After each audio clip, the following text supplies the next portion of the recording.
money goes and why it matters.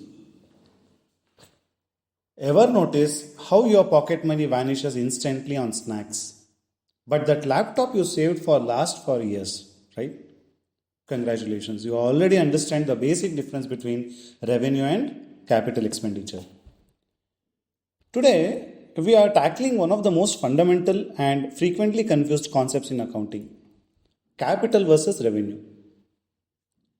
Let's start with basics. In every business, money comes in and money goes out. But not all money movement is created equal, isn't it?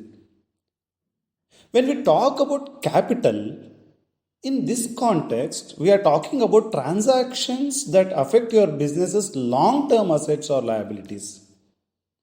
Think of capital as your business investments in its future. Whereas revenue transactions, on the other hand, are the day to day inflows and outflows, the regular business operations that keep your lights on and your employees from unionizing against you. Here is the critical difference. Capital transactions impact multiple account periods, while revenue transactions affect just the current period. Or, as I like to say, capital is forever, or at least until it's fully depreciated. Let us talk expenditures first. Capital expenditures are those big ticket items that will benefit your business for years to come. If you are a delivery business and you buy a truck, that's a capital expenditure. That truck will hopefully be delivering packages far longer than just this accounting period, unless your drivers have been taking those Fast and Furious movies too seriously. But the fuel you put in that truck, what is that? That's revenue expenditure. One tank, one accounting period. Gone like your motivation during exam week. Other examples of revenue expenditures include salaries, rent, insurance, utilities. Basically anything that gets used up as you earn revenue. Like the coffee that keeps your accountants functioning during tax season. So how do you know what's what? Luckily, we have 5 key rules to help you classify. Rule number 1, consider the nature of your business. Rule 2, look at the purpose of the expense. Rule 3, consider the materiality. Rule 4, is it recurring?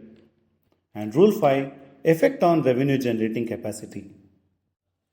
So now let's understand how these key rules help us to classify.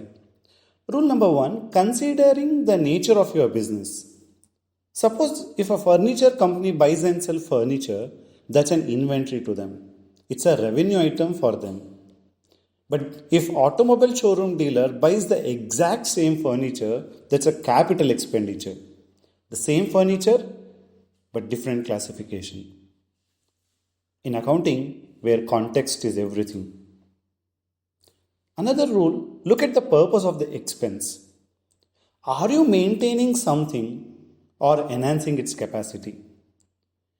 In the coffee shop business example, fixing your old coffee machine to keep it running, that's revenue. Whereas upgrading to a machine that makes espresso, cappuccino, and keeps your staff from quitting, that's capital improvement. And the third rule, considering the materiality, surely the stapler might last for 5 years, but it's so inexpensive relating to your business size that it's not worth capitalizing. Just expense it and move on with your life. Some battles aren't worth fighting, even in accounting too. And another rule, is it recurring? The question to be asked. Capital expenditures are typically one-time investments, while revenue expenses tend to recur regularly. Your monthly Wi-Fi bill, it's revenue. The satellite dish you installed on your building, so your CEO of the company could watch sports in his office. Sadly, that's capital. So the rule 5 about effect on revenue generating capacity, the next rule. If an expense increases your business ability to generate revenue over multiple periods, it's like capital. Like buying a second pizza oven for your restaurant. More pizza capacity equals more potential revenue for years to come, isn't it?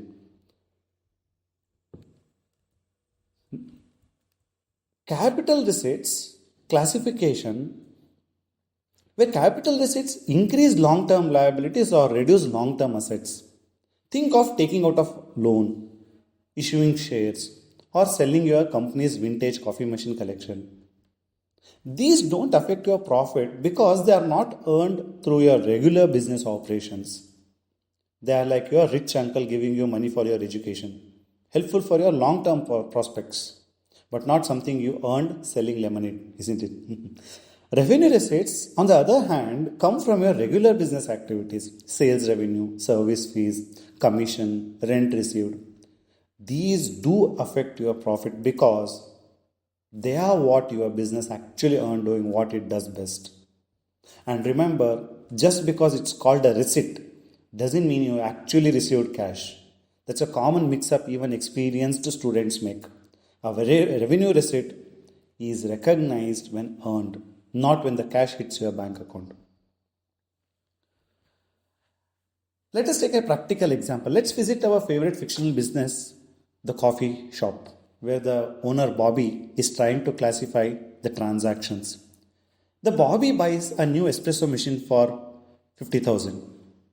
Is it a capital or revenue? If you said capital, you are right. It will be used for several years. It's a significant purchase and it enhances the coffee shop's ability to generate revenue.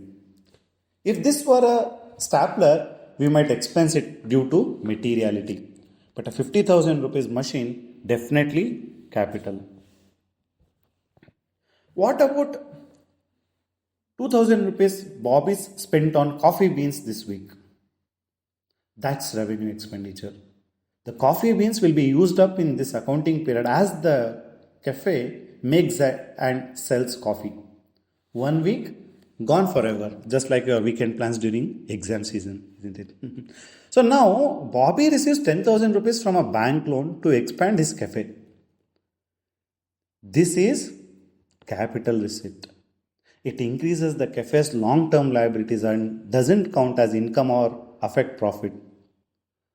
The bank isn't buying coffee, they're investing in the cafe's future while ensuring Bobby's stress level remains appropriately high for years to come. Finally, Bobby earned 15,000 rupees in coffee sales yesterday. That's a revenue receipt. It comes from a regular business operations and affects profit. This is what the business exists to do. Turn coffee into cash and occasionally provide a place for aspiring chartered accountants to study until midnight. Getting this classification right, students, it isn't just about passing exams. It directly impacts a business financial statements, tax obligations, and decision making. Classifying that new building as a revenue expense might make your boss happy this quarter, but the tax authorities might not share their enthusiasm. And remember, when in doubt about whether something is capital or revenue, ask yourself, will these transactions impact still be felt in the next year's accounting? If yes, it's probably capital. If no, it's likely revenue. If you don't know, just ask your professor and watch them launch into an explanation and somehow involves their vacation photos. That's all for today's lesson on capital versus revenue. We shall be continuing on more scenario-based analysis of capital versus revenue related transactions in our next video. Remember, in accounting, like in life, it's not just about how much money you have. It's about knowing exactly what that money is doing for you. See you in the next video where we will tackle more scenario-based analysis of capital versus revenue related transactions.